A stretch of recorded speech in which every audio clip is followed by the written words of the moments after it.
We are going to give some further details from an operational standpoint about what happened overnight and kind of where we're going from here. But before we do that, I would like to ask Chief St. Pierre to come back up and join us and kind of touch on the Lewiston experience overall. Chief? Thank you, Mike, and good morning, members of the media and the public who are watching closely as law enforcement continues to work diligently on this rapidly evolving investigation. The safety of our community remains paramount. I want to assure all that a tremendous amount of law enforcement manpower, time, and effort is being utilized around the clock, literally around the clock, in every effort to apprehend the suspect and as well as to safeguard this community. As the Chief of the Lewiston, Maine Police Department, I am extremely thankful for the community's outpouring of support being offered during this tense and trying time. I extend my deepest appreciation for all of our law enforcement partners who have responded from literally around this nation. Again, I will ask the community to be as patient as possible with this process, realizing that there are many moving parts and coordination of efforts involved between multiple agencies. We will attempt to provide as much information possible as this investigation proceeds forward. I would also like to acknowledge and thank the many businesses, restaurant owners, individuals who have provided meals and other essential items to support an investigation of this magnitude. Following this press conference, details will be shared regarding counseling locations, where somebody can make a donation if necessary or asked, and the hosting of several different vigils. On behalf of the hundreds of law enforcement officers who have descended upon our great city over the last 3 days, we want to extend our heartfelt support as well as our sympathies to the victims and families involved in this senseless tragedy. Thank you, and I'll turn it back over to Mike. Thank you, Chief. I appreciate that. So I guess for starters, I want to make sure that we always take a moment to acknowledge the victims, their families, and how this is negatively impacting the state of Maine, the city of Lewiston, and really our entire country. We know when these things occur around our country, we are all so incredibly focused on what happened, and then we try to get to the why. And there are certainly times when we can't quite figure out the why, because every one of these situations is so tragic, so outside of the norm, that it makes it difficult for community members of all types in all locations, East Coast, West Coast, it doesn't matter, to fathom how these kind of things can occur in the greatest country in the world. So we're going to continue to work towards that. And as a piece of this, I wanted to come in and really speak to the partnership that we are committed to have with you. And as we start to really flow into an operational period, we have more of a pattern to see what we're doing day in and day out. I'm going to commit to you to have a morning briefing every day at 10 o'clock right here in this location.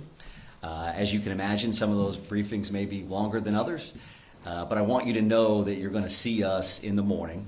And we're going to go over what happened overnight, and we're going to kind of talk about what the plan of the day is. And I'll speak to that plan of the day here in just a second. I would also say that we will certainly be considering afternoon briefings as well. If something new came up or something that we believe would be helpful for you to know and the communities to know, then we'll get back to you. Either way, you will receive a communication from our PIO, Shannon Moss, either saying we're going to have a briefing or we're not, so that you kind of have some idea what your day and your afternoon is going to look like as well.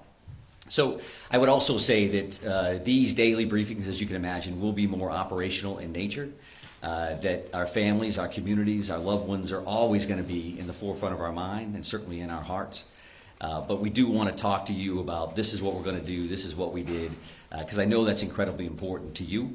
And then you're going to share that appropriately with your viewers, with your readers, and that's going to help everybody start that healing process as well. I know that information is power. You also know that there's going to be times that I won't be able to give you all the information that you need, or certainly that you want.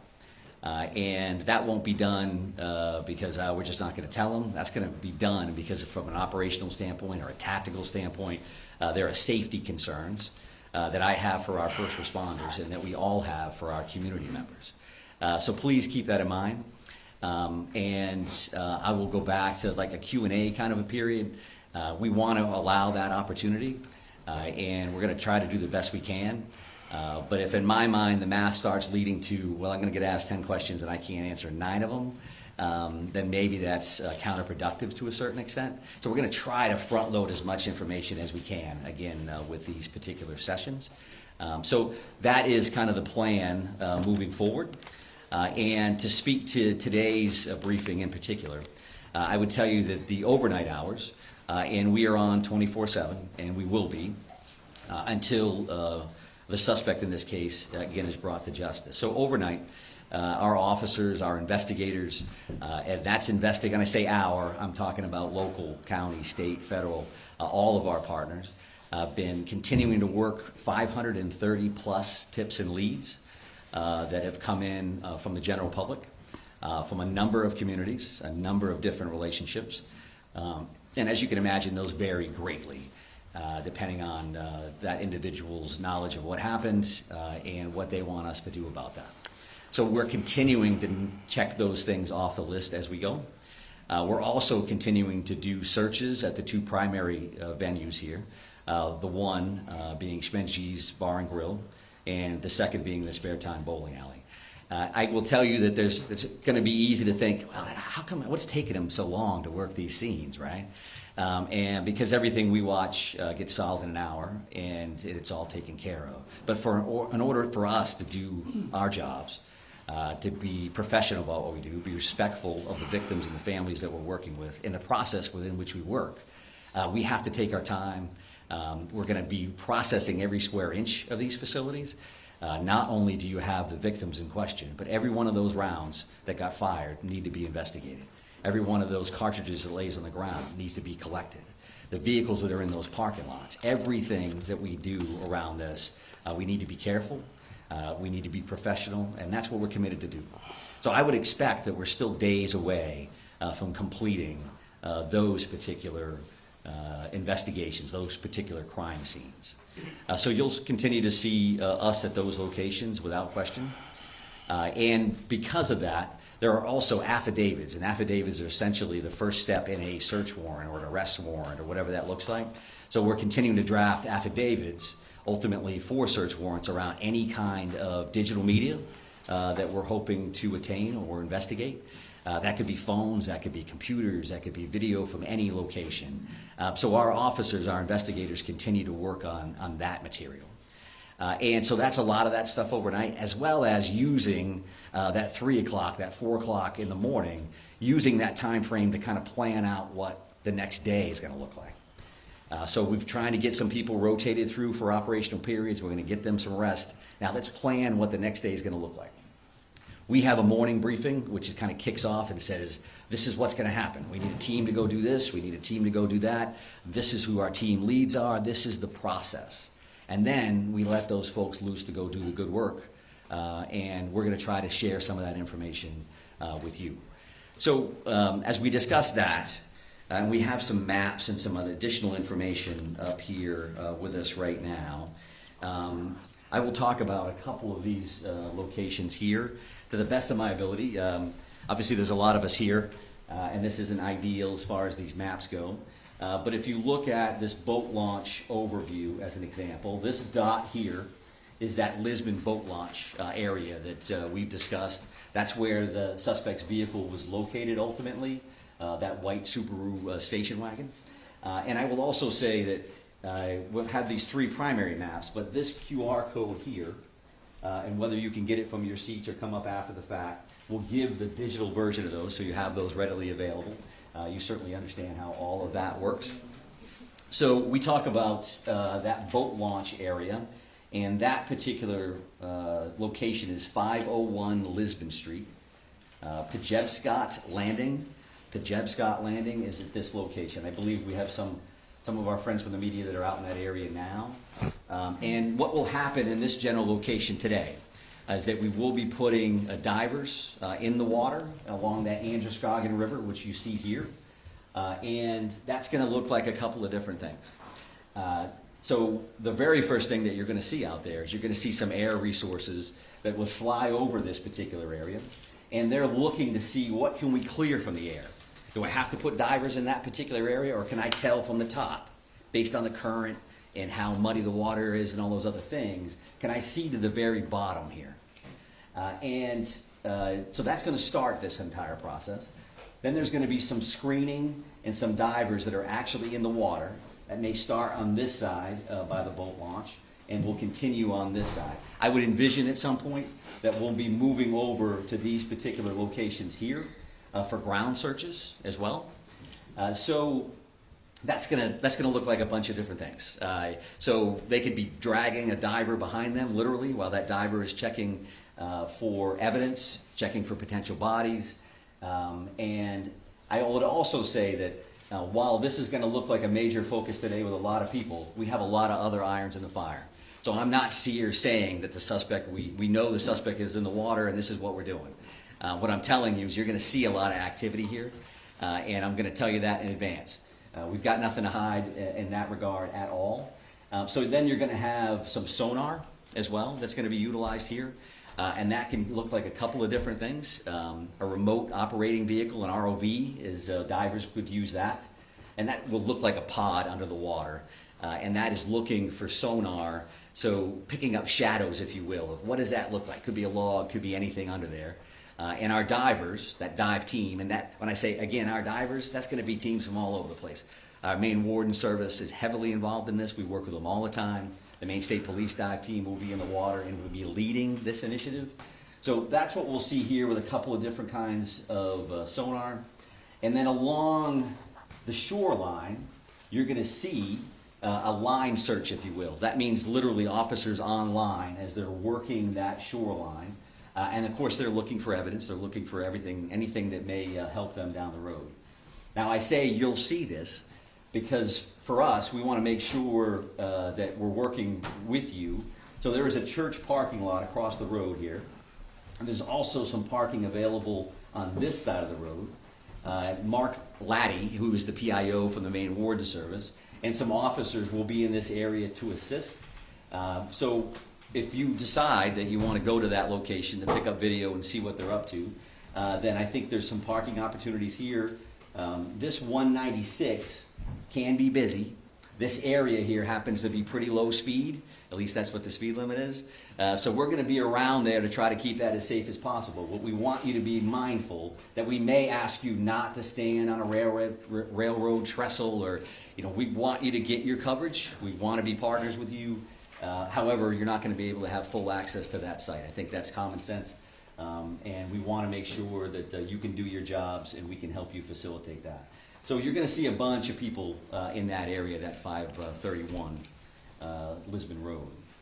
A couple of these other locations, if we start here, this is the bowling alley scene. This red dot is actually where that is. You all understand that. We will have some additional officers there checking this wood line and continuing to do those sweeps, those searches.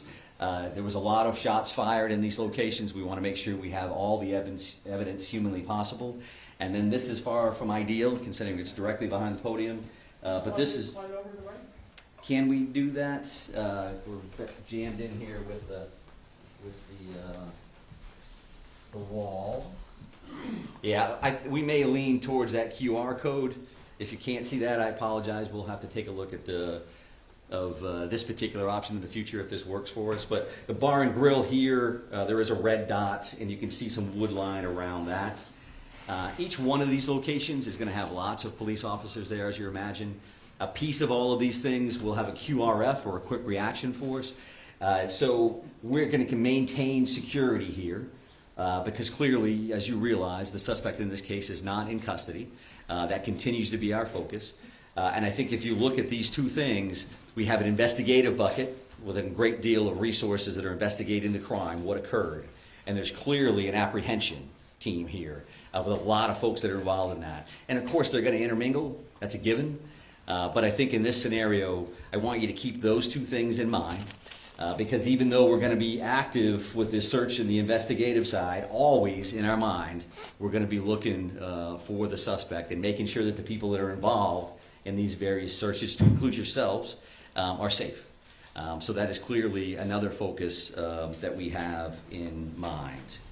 I would also like to talk about, if we talk about procedures, you talk about practices. There was a lot of activity last night from members of the media in Bowdoin. And what I would tell you is that I'm showing you these 3 locations. There's a bunch of others that we're going to be working on.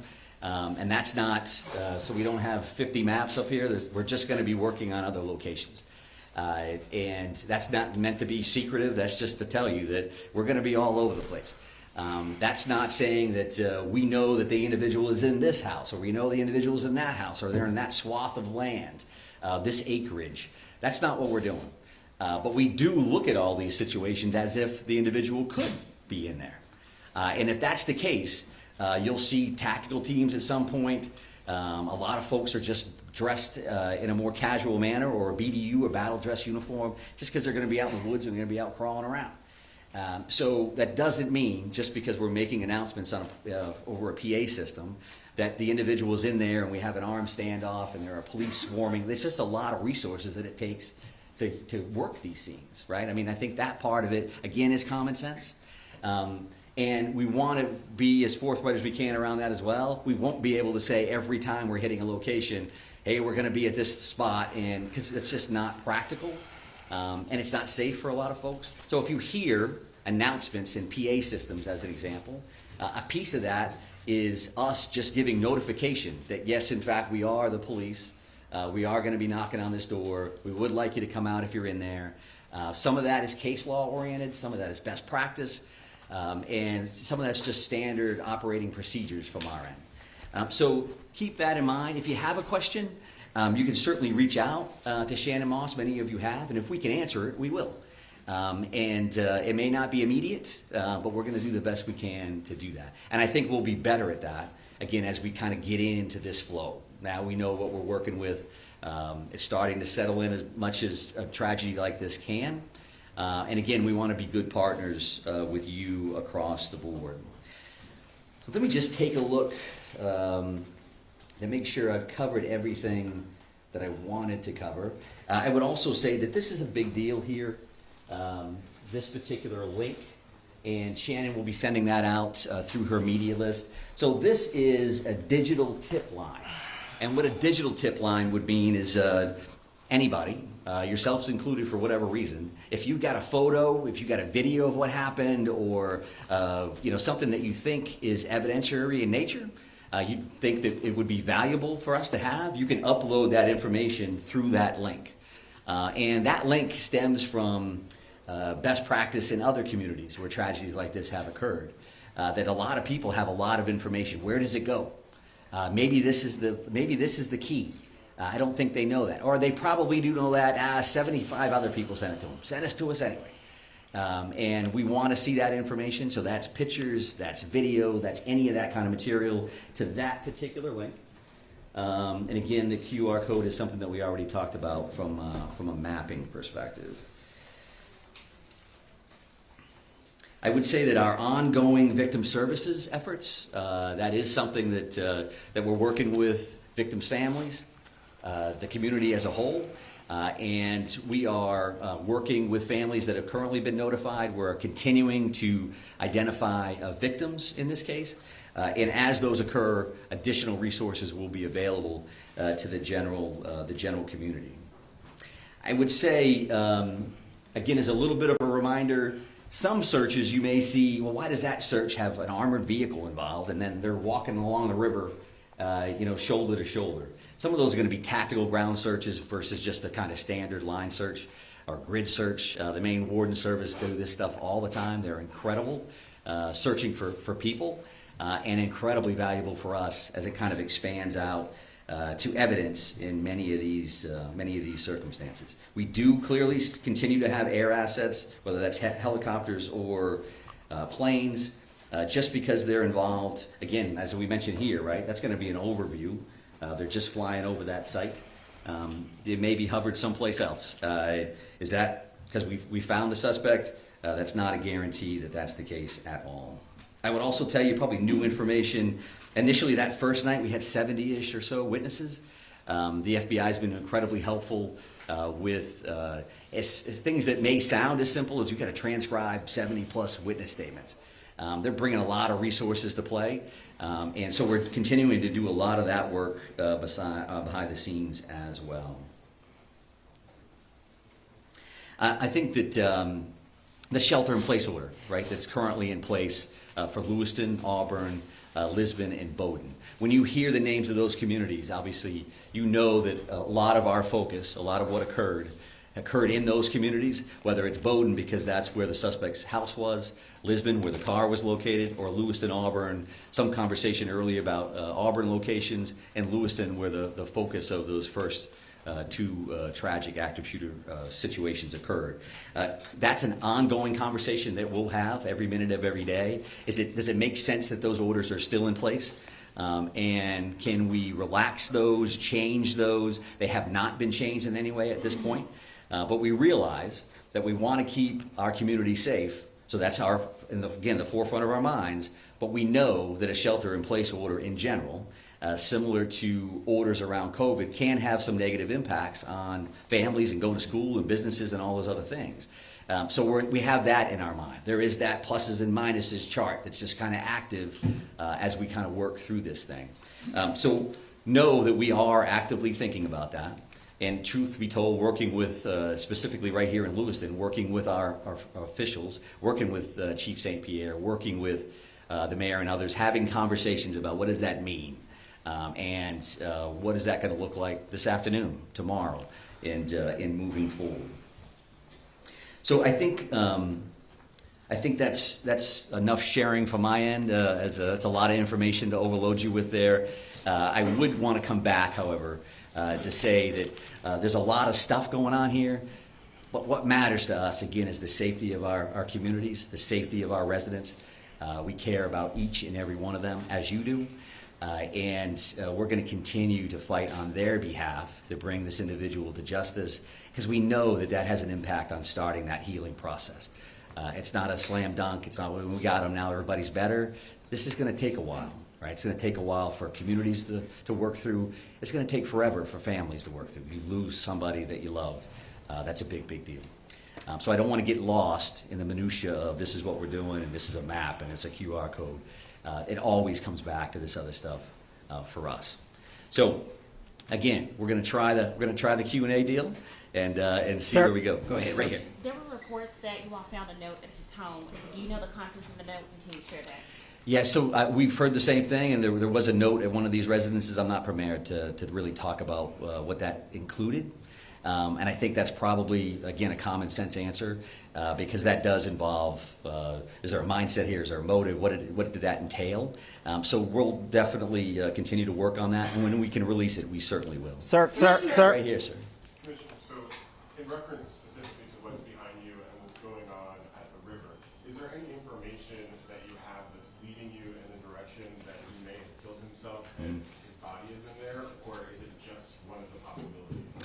Well, I think one of the possibilities is key, right? Because clearly we don't have him located at this point. We don't have him in custody. So all of those options are on the table. We certainly don't want to wait too long because the river is a big piece of this. The car was located there. Evidence is located in the vehicle or right there along the shores of the Androscoggin River. So that's stuff that we want to make sure that we're checking, and we're using the resources that we have available. We're using the expertise that we have available with the dive team and all our partners to make sure we're checking that. At the same time, right, we're checking all these other things. We're working through the crime lab on this other information. So all of those things are occurring at the same time. I would also state, and I want to make sure that I say this because they've been very, very helpful. The Brookfield Power Company owns 2 dams, operates 2 dams in this area. And they've been very cooperative. You know, they live it every day.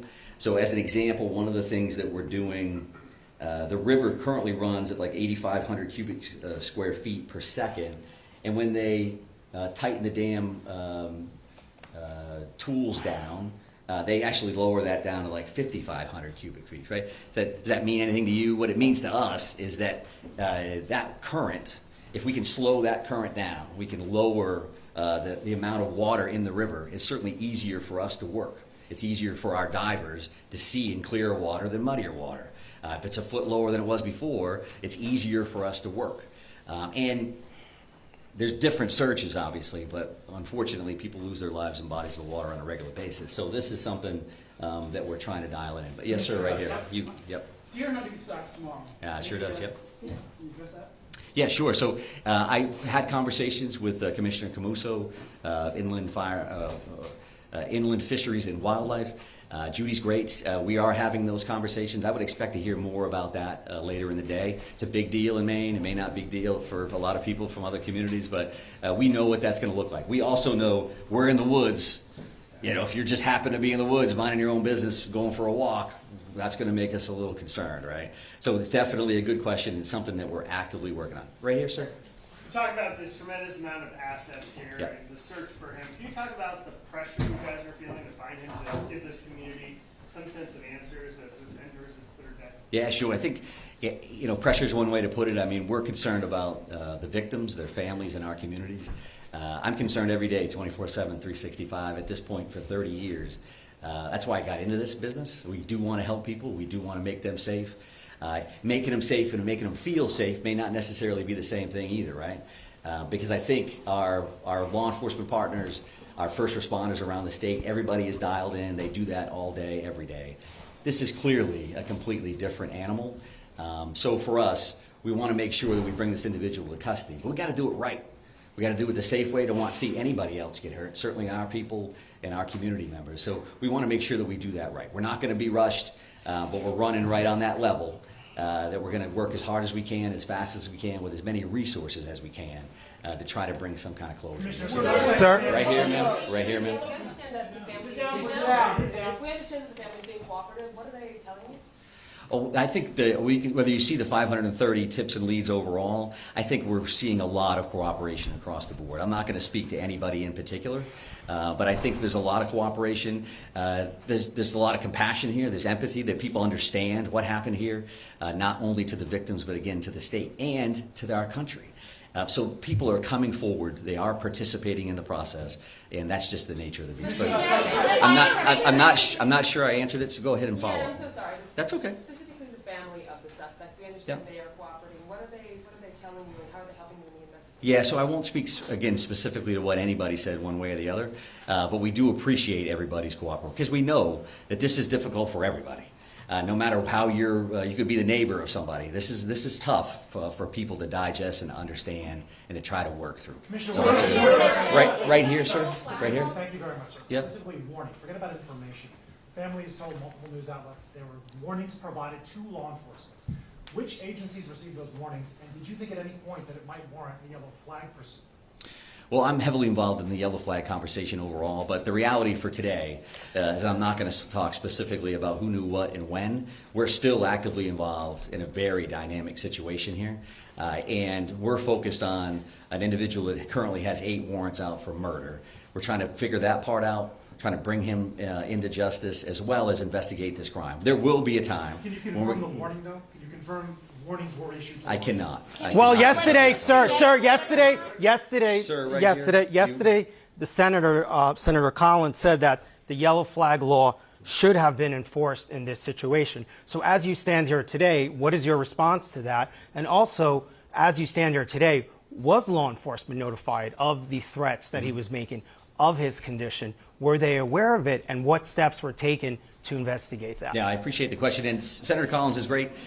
We have a great federal delegation that works incredibly hard on behalf of the state of Maine. I don't know exactly what the good senator said. I respect her a great deal. So I won't answer to any comments that she made. If that's her perspective, based on what she knows through the general public or otherwise, then that's fine. She certainly has the right to do that. But based on what I've seen, we're going to continue to work through that. We asked good questions. It may have even been you, sir, around the firearm Yes. itself. And there's going to be an opportunity. The ATF is here. The ATF is working with us. They have been there since the first second. There's going to be an opportunity to answer all those questions and figure out, so was that a violation or not? It's also an opportunity from an educational standpoint to talk about what that really means, what that really looks like, and what the options, in fact, are. Right. I mean, the thing is that folks want to know, were there any I'm gonna go over miss... here, though, sir, so I appreciate the follow-up and the initial question. You, Talk about timeline yesterday, 911 calls. Do you know the time, precise times that police arrived on the scene?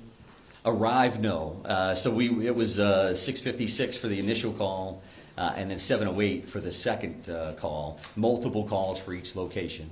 That's what I had. I don't know exactly when they arrived, other than to say these calls in any scenario are a priority, to say the least. So everybody's going, and they're going as fast as humanly possible. So that's the. I'm not done answering the first question. So was that enough, sir? Does that Just- make sense we- on that? I will take a look at Yeah, the arrival time so that we have that information, and we may be able to provide. If that. we can get a further timeline, I- that would I be say very this, helpful. Okay? The way It would this be is going to helpful. work, just so we're all clear, the way this is going to work is if we have a Q&A and you ask me questions and I attempt to answer them, as soon as we start yelling over each other, I'm done. Just so we're That's clear. fine. And we don't want to do that. We're trying to be as cooperative as we can across the board. But we'll be back another time, and we're just trying to figure that out. Yes, sir, right here. Thank you. We're coming up on 48 hours. Are you concerned the trail is growing cold? I think that every minute that this goes on, we're more and more concerned, because what's the next thing that's going to happen? And we understand that. And that's why we're working 24/7 to bring this individual to justice and to try to bring some closure and overall safety to our communities. So yes, we feel that just as much as the community member does or anyone else. This is a privilege. This is an honor we have to do something about these tragedies when they occur. In many instances, I've been in those scenarios. This happens out of state. You're sitting on your couch wishing you could do something to help. Well, we're in a position to do something to help, and we will. There's no question in my mind that we will bring this individual into custody one way or the other. I'm going to take one more question from you, sir, and then we're going to be done. Confirm that you've identified 16 out of the 18 bodies, and if so, can you confirm the demographics, please?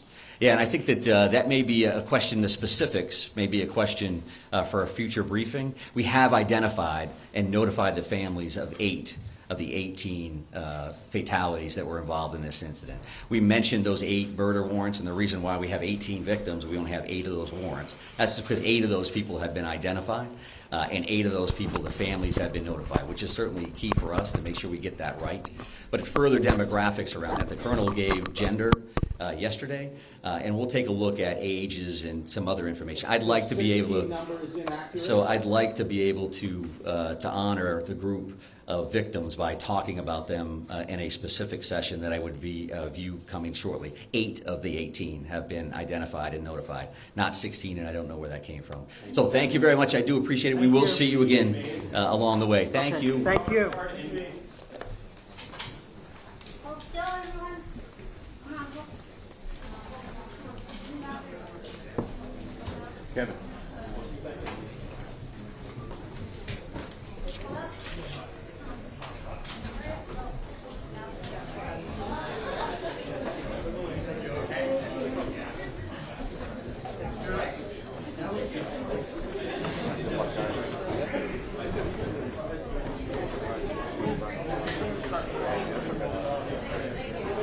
Yeah.